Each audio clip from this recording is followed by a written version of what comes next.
Take me by the hand, show me the way I can go. Take me by the hand. Salut à tout le monde, je suis Huberto Bocolor, technicien supérieur en audiovisuel, option audio-fréquence. Alors, cette vidéo, c'est pour expliquer à beaucoup de personnes comment on retire la voix d'un chanteur dans une musique déjà enregistrée. C'est une préoccupation qui revient souvent. Et là, je fais une vidéo pour essayer d'expliquer ça à plusieurs personnes qui m'ont demandé ça. Comme ça, voilà comment ça se passe. Alors, je vais utiliser Adobe Audition CC CS 2017 que je viens d'ouvrir là. J'ai choisi un morceau, une musique au hasard comme ça de Jérémy Frérot qui est là. Alors, je donne juste une précision pour faire cette vidéo, ce tuto. Il faut d'abord commencer par copier la vidéo, le son en question dans le Finder là. Et il faut le dupliquer parce que si vous ne le faites pas, vous risquez de détruire le son et de ne pas pouvoir faire de retour en arrière. Donc je duplique la vidéo, je crée un nouveau dossier dans le même où je vais coller la même chanson. Et puis j'importe le disque en question dans Adobe Audition. Voilà, c'est fait. Voilà comment ça s'affiche. Si je fais lire là.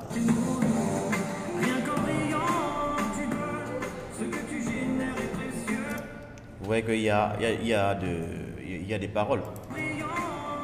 Alors, ce qu'il convient de faire, tout simplement, c'est d'aller dans le rack d'effets qui est là, ou bien vous pouvez l'afficher au niveau des fenêtres. Aller dans le rack d'effets, venir au niveau des stéréo imagery, choisir l'effet Central Channel Extractor. Donc, une fois que c'est fait, il vous donne un message d'avertissement qui veut simplement dire que vous ne pourrez pas écouter en temps réel. Il faudra, pour que ça s'applique, pour que l'effet s'applique sur votre son, il faudra faire le rendu. Donc, c'est tout ce qu'il veut vous dire. Je mets OK. Et tout simplement, parmi les réglages par défaut, là, vous allez voir, il y a directement Vocal Remove, qui veut dire enlever la voix. Donc, lorsque c'est fait, je peux préécouter. Vous voyez la partie où tout à l'heure, il y avait la voix du musicien. Ça a disparu. Regardez, je reviens là. Mais si j'enlève le réglage, on écoute la voix. Ok, je mets ça. Nous avons directement un résultat qui est pas si mal. Donc, si ça me convient, je n'ai qu'à appliquer ici. Mais ce qui se passe, c'est que ce son-là est déformé de façon permanente maintenant dans le logiciel. Or, ce n'est pas forcément ce qu'on veut. On aimerait bien garder une copie avec les paroles, une copie sans paroles et ainsi de suite. Donc, ce que je fais après, si je fais lire là, j'obtiens mon son avec l'effet dessus. Mais très souvent, lorsque je fais comme ça, on perd certaines fréquences, ce qui n'est pas le désir de tout le monde. Hein. Et donc, je peux faire tout simplement ceci. Je vais faire un clic droit, je l'insère dans la vue multipiste. Je crée une session multipiste que je vais appeler, je ne sais pas moi, Vocal Remove. Voilà. Je crée cette session multipiste. Et maintenant, je vais réimporter l'autre musique que j'ai dupliquée, le même son. OK. Une fois que c'est fait, je viens poser ça en dessous, là, comme ça.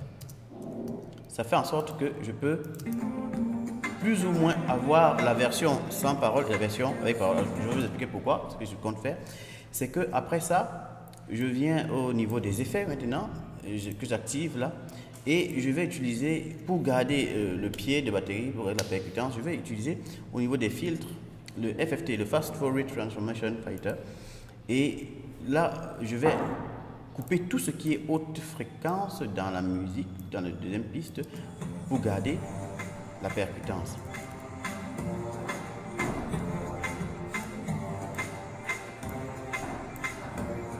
Très souvent, ça disparaît, donc c'est pas agréable. Une fois que j'ai fait ça, il incombe maintenant, il est important, après avoir travaillé maintenant, de simplement venir exporter sa nouvelle musique, Entire Session. Et voilà, on donne un titre au nouveau morceau. Je peux appeler ça tu donnes karaoké.